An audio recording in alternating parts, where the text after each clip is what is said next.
আমরা মাস ভিত্তিতে অপরাধের একটা স্টেটমেন্ট করে থাকি। এই যে ডাকাতি, খুন, হত্যা, ধর্ষণ এগুলো জাতীয়ভাবে কতটা প্রতি মাসে এবং বৎসরওয়ারি কটা। তা আমাদের তো বৎসর হয়নি 3 মাস, আমরা কম্পেয়ার করি তার আগের বছরের উক্ত মাসে কি হয়েছে। আমার কাছে কয়েকদিন আগে একটা স্টেটমেন্ট এসেছিল আমরা অন্য একটা বিষয়ে কথা বলার জন্য। সেখানে আমি দেখেছি 2025 সালের তুলনায় অপরাধের চিত্র আমাদের সময়ে অনেক বেশি আমরা উন্নতি লাভ করেছি, অনেক অপরাধ কম প্রত্যেকটা ক্যাটাগরিতে। যদি মাসিক হিসাব করি 2025 সাল বা 2024 সালের সাথে তো তুলনাই চলে না।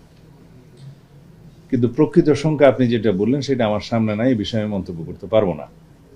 আর আইন শৃঙ্খলা বাহিনী, পুলিশ বাহিনীর ভাবমূর্তি নিয়ে আপনি কথা বলেছেন। ভাবমূর্তি কোথায়? আপনারাই তো বিচার করবেন, জনগণই বিচার করবে। আমরা এই পুলিশ বাহিনীকে জনবান্ধব পুলিশ বাহিনীতে রূপান্তর ঘটাতে পেরেছি বলে আমার মনে হয়। তাদেরকে নৈতিকভাবে আমাদের উৎসাহিত করা দরকার এবং তারা যাতে সামনে জনপ্রত্যাশা অনুযায়ী, আইন অনুযায়ী আইনের শাসন বাস্তবায়নের জন্য কাজ করে, সেজন্য তাদেরকে উৎসাহিত করা দরকার। আমরা যেমন বলেছি আগেই যে রিওয়ার্ড অ্যান্ড পানিশমেন্ট নীতিতে বিশ্বাস করি। ভালো কাজের জন্য স্বীকৃতি, মন্দ কাজের জন্য তিরস্কার, শিষ্টের পালন এবং দুষ্টের দমন, এটা আমাদের নীতি।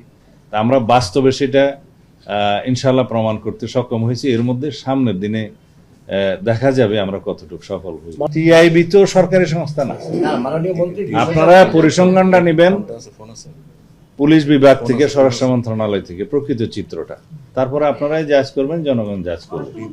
আপনারা স্বরাষ্ট্রমন্ত্রী তো বলছে, আমাকে শেষ করতে দিবেন তো। টিআইবি রিপোর্টটা আমার সামনে নাই, আর টিআইবি রিপোর্ট করে পত্রিকার কাটিং এর উপরে। টিআইবি কোনো তদন্ত করে না, টিআইবি প্রকৃত ঘটনা জাজ করে তারপরে কোনো স্টেটমেন্ট দেয় না।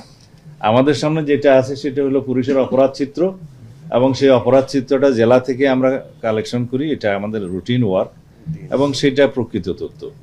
আর পত্রিকান্তরে অনেক খবর প্রকাশিত হয়, সেগুলো আমরা অবশ্যই নজরে আনি এবং সেগুলো খোঁজখবর নেই। প্রত্যেকটা ঘটনা যে সঠিক সেরকম বলা যাবে না, তবে যেহেতু পত্রিকার লেখার স্বাধীনতা আছে, সেগুলো আছে এবং সেগুলো আমরা যথাযথভাবে পরীক্ষা নিরীক্ষা করার জন্য পাঠাই। আমি সমস্ত পত্রিকার কাটিংগুলো সকালে না দেখতে পারলেও দেখি, সারা দিনের মধ্যে দেখি আমি কনসার্ন ডিপার্টমেন্টের কাছে পাঠাই যে এই বিষয়ে আপনারা এক্সামাইন করে আমাকে মতামত দেন, প্রকৃত ঘটনা কি।